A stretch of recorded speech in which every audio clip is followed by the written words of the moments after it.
Hello everyone, this is Alok Sapre. It's a tough time, so let's all stay calm, composed, and safe. We will discuss more about bidding pattern, infrastructure industry, the management, and business around it.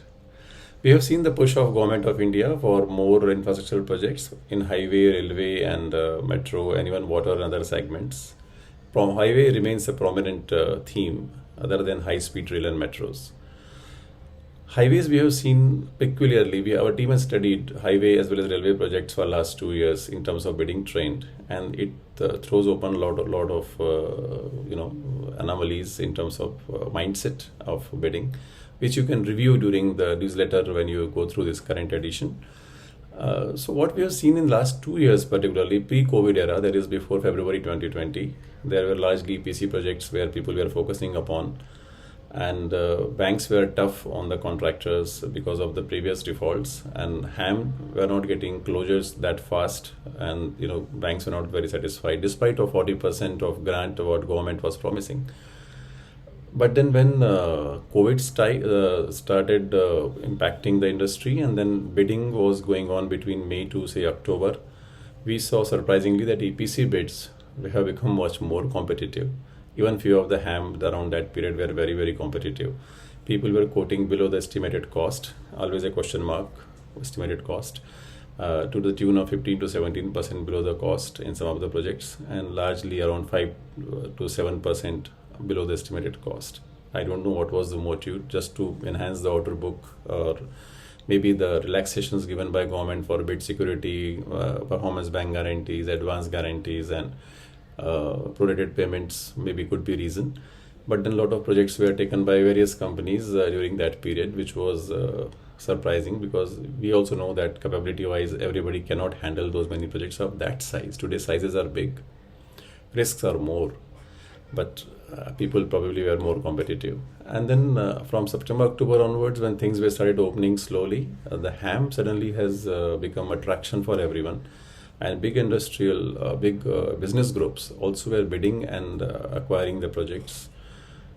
Some of the top bidders have 5 to 10 projects in these 6 months, which is a big number for ham, because you have to arrange capital ultimately.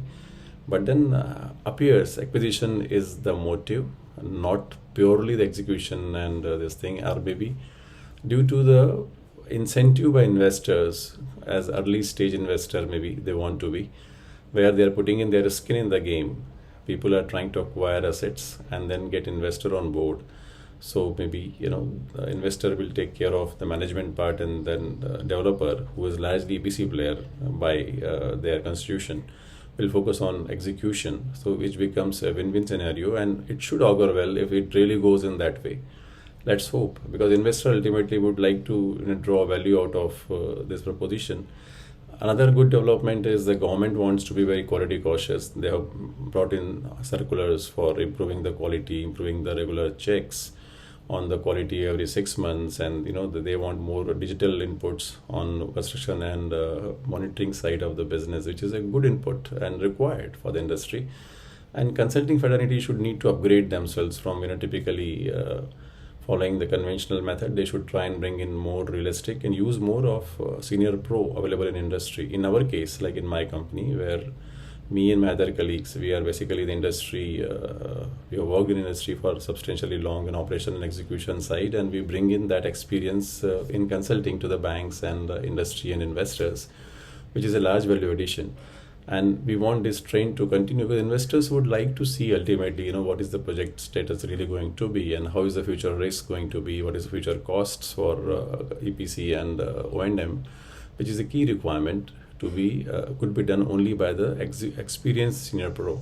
Only financial models and risk modeling will not help. You need to be realistic. Like we say in our company, we offer real, valuable, sustainable solutions. This is a requirement, because we have seen of late that large companies, their bridges have fallen, the roads have crumbled, and this brings in bad reputation, and also a setback to the investors who want to invest on such companies or projects. It's a high time that we as a group, industrial group, should try and improve overall.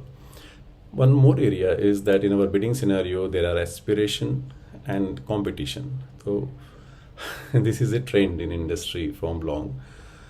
So aspirants should develop competency. So aspirants should develop competency. Competent should bid, and they can be competitive because once they're competent. So competent becoming competitive is understood, but aspirant becoming competitive is dangerous. So I think this is a very strong message I'm trying to give through my experience. And I would prefer that competent are more in the industry and we evolve better as industry. Anyways, it was great talking to you on this small requirement of industry to become competent. I think I say small, but it's a big requirement. Look forward to you. Please connect with us at our website, CIA-GLOCAL.com. You can also go through our newsletters, which are regular 15 days. You can find it on website also. You can write back to us at assistance@cia-glocal.com. We are always available to assist sector agnostic in highway, chemical, whichever industry, beverage, power, building. We are all there to help you sector agnostic. Thank you very much. This is a tough time. So take care of your families, take good care of your work teams on the projects particularly. Ensure that all safety protocols are followed. All the best. Let's evolve as industry in a better shape. Do well. Thank you very much. Namaste.